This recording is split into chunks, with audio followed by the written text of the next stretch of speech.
Bonjour chers amis du Burkina Faso, et que le Seigneur puisse nous bénir dans ces quelques instants de partage de la parole de Dieu. Amen. Je me présente, je m'appelle Bernard, mon ami. Pour les personnes du Burkina Faso, c'est Bernard Zoasongo. Amen, puisque je viens depuis 1990 au Burkina Faso, où j'ai fait beaucoup d'évangélisation dans les villages avec les frères et les sœurs que je connais sur Ouagadougou.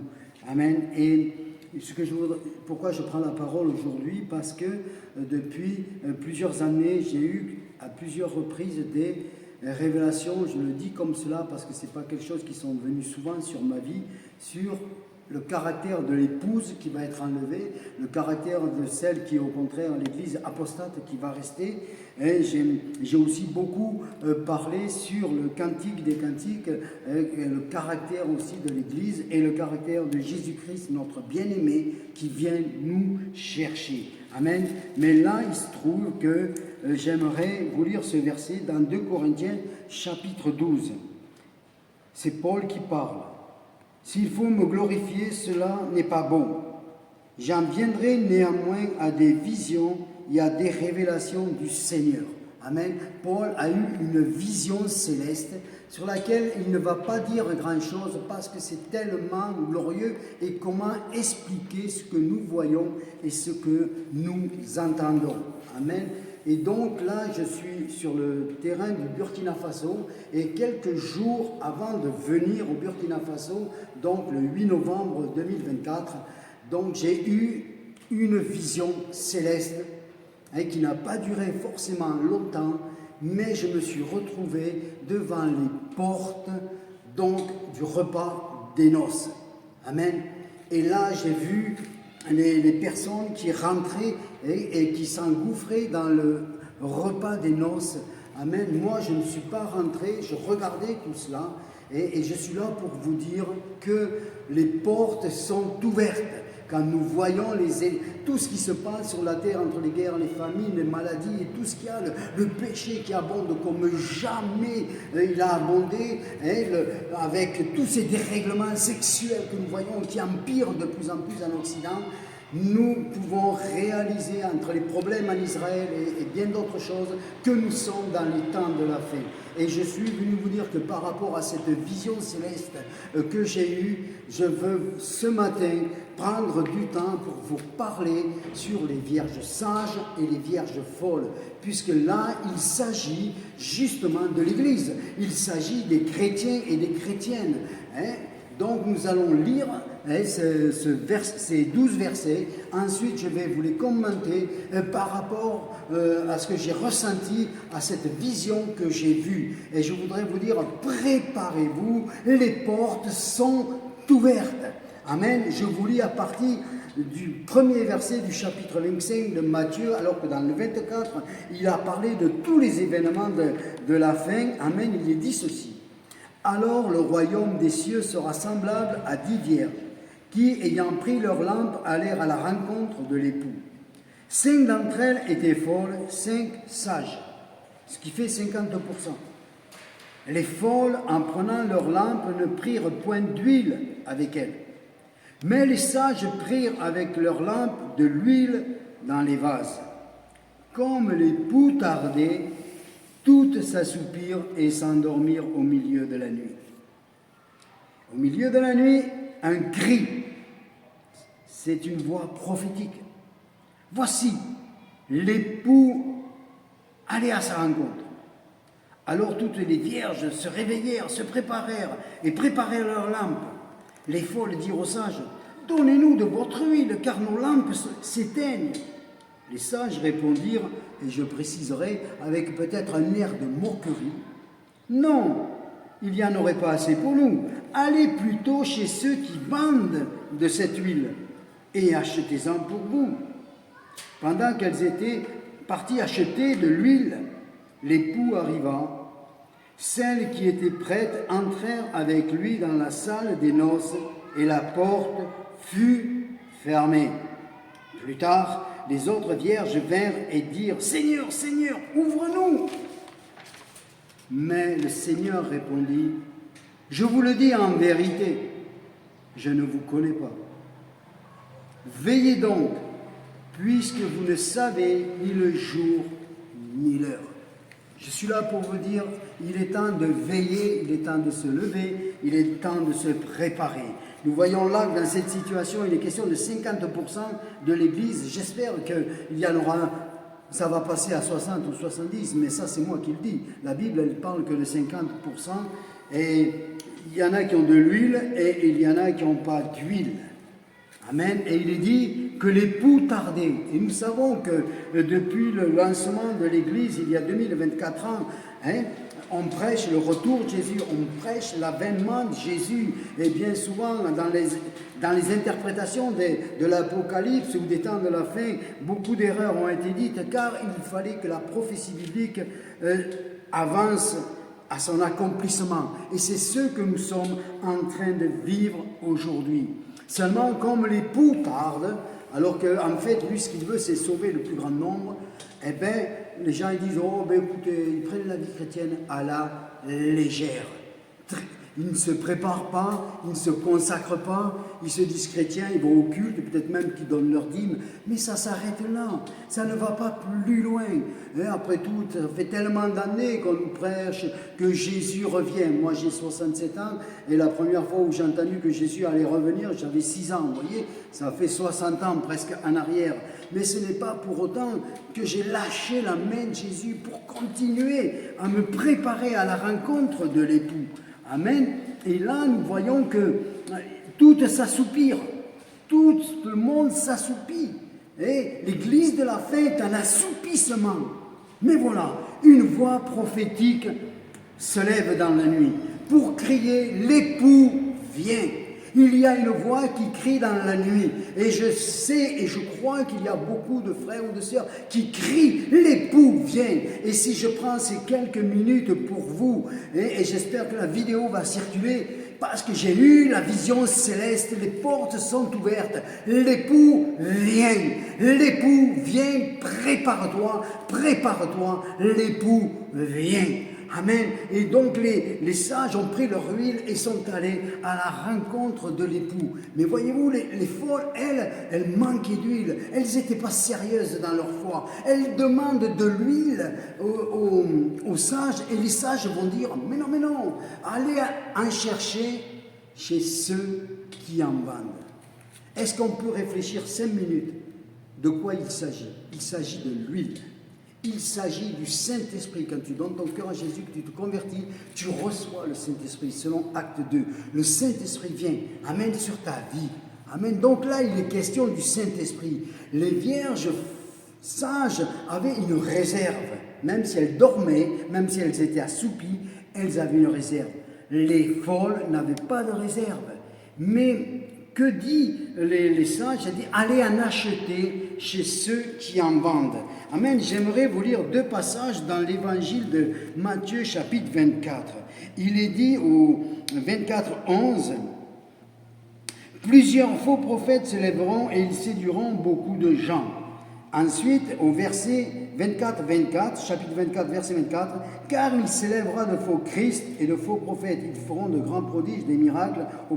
Ça veut dire qu'ils ont une fausse onction. L'huile qu'ils proposent n'est pas l'huile que le Seigneur voudrait que nous recevions. C'est de l'huile éphémère. C'est pour ça que les folles n'avaient pas de réserve d'huile. Parce que c'est de l'huile éphémère. Mais nous voyons qu'elles disent, allez en acheter. Et chez qui ces femmes allaient acheter régulièrement peut-être de l'huile? Eh bien dans tous ces marchands, des faux prophètes qui sont dans les temps de la fin. Ils sont là, ils sont présents au milieu de nous. Si nous n'avons pas le discernement, nous allons courir de droite et de gauche. Jésus a dit dans ces mêmes passages, on vous dira que je suis là ou que je suis là-bas, mais n'y allez pas. Amen, n'y allez pas. Jésus est là où tu te trouves, dans ton église locale, avec la communion fraternelle, dans les réunions de prière, là où tu es, Jésus est là, puisqu'il habite ton cœur. Pourquoi aller courir pour de l'onction alors que toute l'onction que tu peux recevoir, tu peux la recevoir dans ton église locale.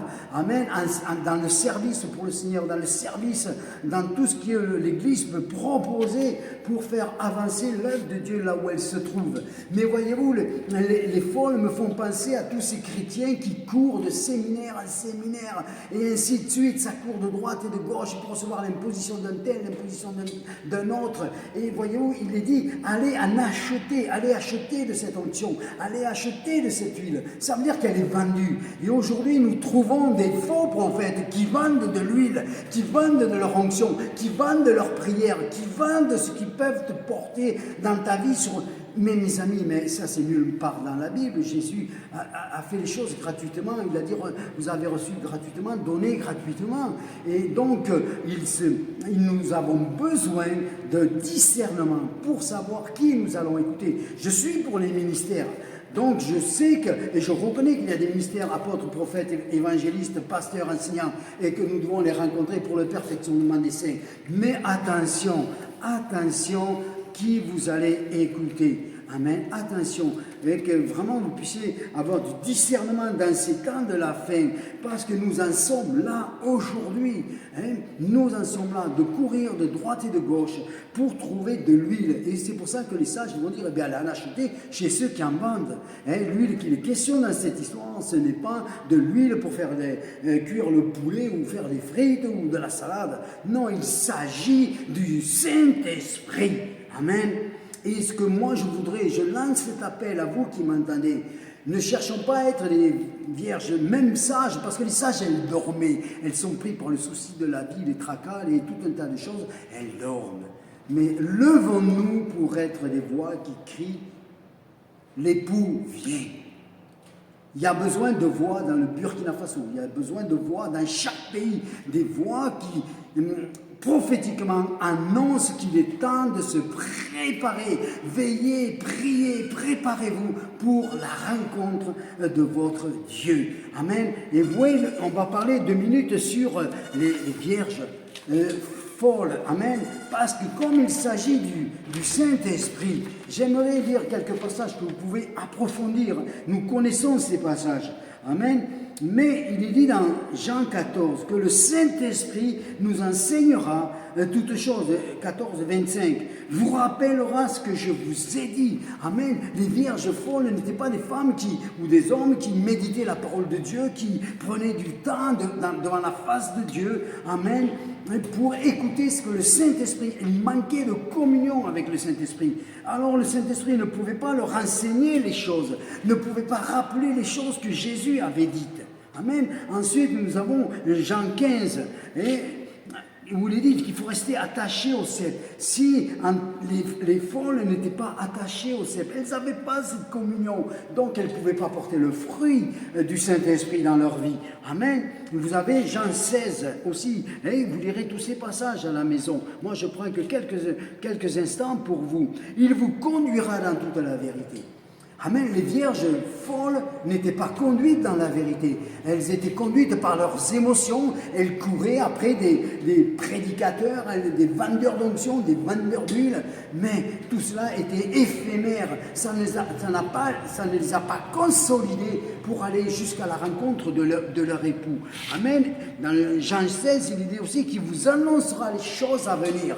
Et vous savez, quand j'ai lu ça, avant de venir au Burkina Faso, ça m'a vraiment touché. Parce que la vision que j'ai reçue, en fait, c'est quelque chose qui est devant nous. C'est juste pour un avenir plus ou moins proche.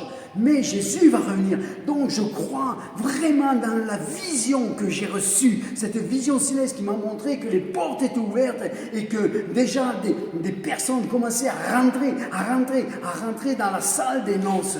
Amen. Donc, j'ai été prévenu par avance. Exactement comme nous dit Jean 16, il vous annoncera des choses à venir. Et puis, il dit que le Saint-Esprit prend de ce qui est à moi, de ce qui est à Jésus, amen, et il vous l'annoncera. Amen. Et voyez-vous, ne soyons pas du tout de ces vierges folles qui en fait n'ont pas de communion avec Dieu. Elles ont une communion, oui, elles viennent peut-être à l'église, mais dans la semaine, elles ne se soucient pas du tout de l'évangile. Au contraire, peut-être trop de télévision, trop de médias, trop de rencontres, trop de médisances, trop de choses qui sont contraires à l'évangile, et leur dose d'huile était insuffisante pour aller jusqu'à l'époux. Amen. Parce que si tu as le Saint-Esprit en toi, tu es obligé, comme le dit Galate, d'avoir le fruit de l'Esprit, dont les folles le fruit de l'Esprit était absent. Dans 2 Corinthiens 13, il est dit que la grâce du Seigneur Jésus-Christ, l'amour de Dieu le Père et la communion du Saint-Esprit soient avec vous tous. Dans ce verset, nous trouvons la Trinité, il est question de Jésus-Christ, Dieu le Père et le Saint-Esprit. Amen. Cette communion. Être en communion, amen, avec cette Trinité céleste. Par la prière, quand tu vas te promener, quand tu marches, quand tu fais ta cuisine, quand tu vas au travail, tu peux être en communion avec Dieu, tu te couches et tu penses à Christ, tu penses à ces choses célestes qui t'a préparé l'avance, le matin, l'année. En fait, la communion, c'est vivre avec Jésus tous les jours avec lui, comme tu vis avec ton épouse ou ton époux sur la terre. Là, je parle pour un couple normal. Parce que nous voyons bien que sur cette terre, les gens divorcent, ils se disputent, ils se querellent, et c'est pas cela les exemples. Mais l'exemple, c'est un couple qui s'aime, un couple qui vraiment peut fêter avec joie les anniversaires, les années qui passent chacun ensemble, parce qu'ils s'aiment, ils sont unis en communion, amen. Et c'est ce qui manque à l'Église. Et les vierges folles n'avaient pas cette communion, amen. Elles couraient de droite et de gauche, mais il en fut trop tard pour elles. Amen. Alors, je veux pas être plus long. Vous allez lire ces passages qui ont été donnés. Je veux simplement vous dire, maintenant, Burkinabé, ou quel que soit le pays qui va entendre avec les médias, je suis là pour te dire, parce que je l'ai vu de mes yeux, les portes sont ouvertes. Il a encore temps de rentrer. Il a encore temps de rentrer dans la salle des noces. Mais un jour, elles seront fermées. Et 50% selon les Écritures seront dedans, 50% seront dehors. Et Jésus leur dit, je ne te connais pas. Alors je voudrais te dire, je vais prier pour que nous puissions, autant vous que moi, être connus de Jésus-Christ, afin de marcher avec lui et d'être la voix qui crie dans le désert. Être cette voix qui dit, prépare-toi, ma sœur, mon frère, prépare-toi. Oh les enfants, les jeunes, les adolescents, préparez-vous, ne vous laissez pas si dur, mais préparez-vous, Jésus vient, tous les signes sont là. Alors unissons-nous ensemble dans la communion fraternelle, dans la prière, amen, dans l'engagement, la consécration pour annoncer le royaume de Dieu. Le royaume de Dieu arrive, Jésus un jour va fermer les portes du repas des noces et il en sera trop tard pour ta vie. C'est maintenant qu'il faut se ressaisir.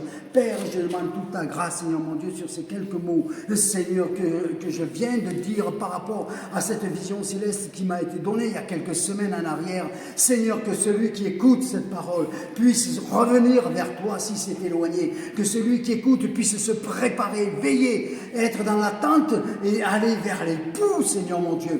Et même plus que cela, je te réclame des voix qui crient dans la nuit, des voix qui crient dans ce pays, qui crient dans leur famille, qui crient à leurs amis. Prépare-toi, prépare-toi, Jésus vient, tous les signes sont sur la terre et maintenant nous avons à nous préparer. Père, je demande toute ta grâce, ouvre les cœurs, ouvre, Seigneur mon Dieu, les oreilles, Seigneur mon Dieu, de l'Église, Seigneur mon Dieu, qu'elle puisse entendre la voix de l'Esprit qui leur dit, prépare-toi à la rencontre de ton Dieu. Amen.